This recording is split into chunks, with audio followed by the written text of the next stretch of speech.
आता पाहणार आहोत मोठ्या बातम्या।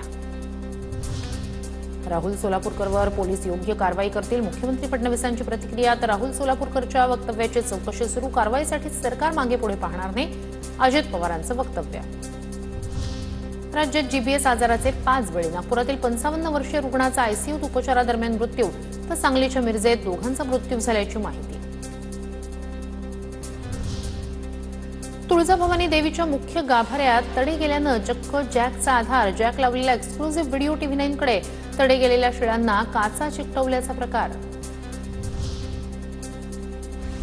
तुळजापूर देवीच्या गर्भगृहासह मंदिराची नव्यानं बांधणी होणार, मंदिर दुरुस्ती कार्यक्रम 15 दिवसात निश्चित होणार।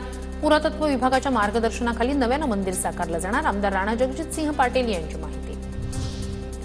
शनी शिंगणापूरमधील शनिदेवाला फक्त ब्रँडेड तेलानंच अभिषेक केला जाणार, भेसळीच्या तेलानं शेळीची झीज रोखण्यासाठी देवस्थानचा निर्णय।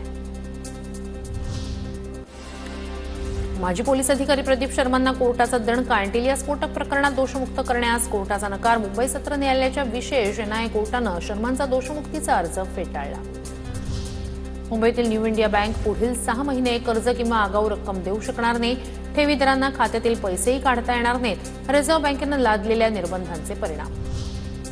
न्यू इंडिया कोऑपरेटिव्ह बँक घोटाळा प्रकरणात हितेश मेहताला अटक, बँकेतील 122 कोटी ओळखीच्या लोकांना दिल्याची हितेशची कबुली, आरबीआयच्या चौकशीत हितेश मेहताची माहिती।